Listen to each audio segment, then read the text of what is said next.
Everyone knows we are in a very competitive market right now. There's three common mistakes I'm seeing many home buyers make that's preventing them from buying the home of their dreams. Stick around and I'll tell you exactly what they are.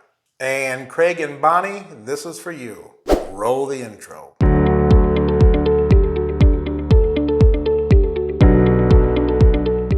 Hey everybody, welcome back. Brad Myers here again, 20-year home inspector turned real estate agent with Harmony Realty Group right here in Delta, Ohio. On this channel, I like to provide useful information to home buyers and sellers in and around Fulton County, Ohio. And today I want to talk about three common mistakes that many home buyers are making this year and how I recommend you avoid them.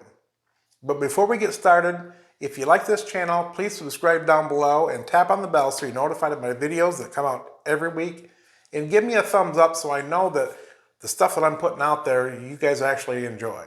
Okay, number one is not getting pre-approved for a mortgage. Anybody that knows me knows that all last year I've been pushing this idea, and I'll be pushing it all through this year. It's okay to get online, take a look what's available on the markets, see what things look like in your neighborhood. But if you're actually going to get serious about buying a home and you're not pre-approved, you are completely wasting your time. Crap balls.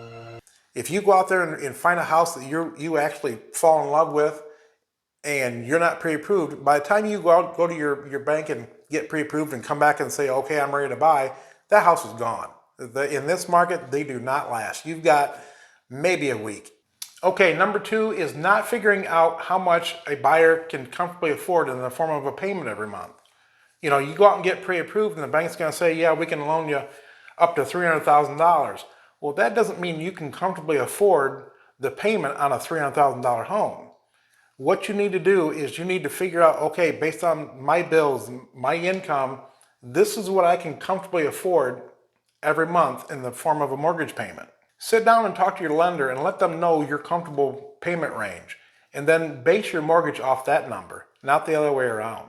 And number three is not letting an agent help you with your search. As a real estate agent, I look at the hot sheets every morning. I know what's coming soon. I know what's out there. I know what looks like overpriced. Is the house in a neighborhood that has a history of bad foundations? There's just a lot of things that agents can help you with that you probably won't be aware of. Other than getting pre-approved, actually finding the house is really the very first step in the whole process. Once you find that property, you need to get it under contract, line up the inspections, make sure that the contract makes it through escrow. There's a whole list of things that need to be done. So it's really in your best interest to have an agent help you through this whole process. It's what we do every day.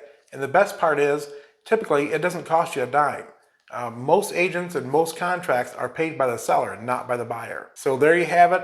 Three common mistakes I see home buyers make all the time. Thanks for watching. I'll see you next week. And that's a wrap.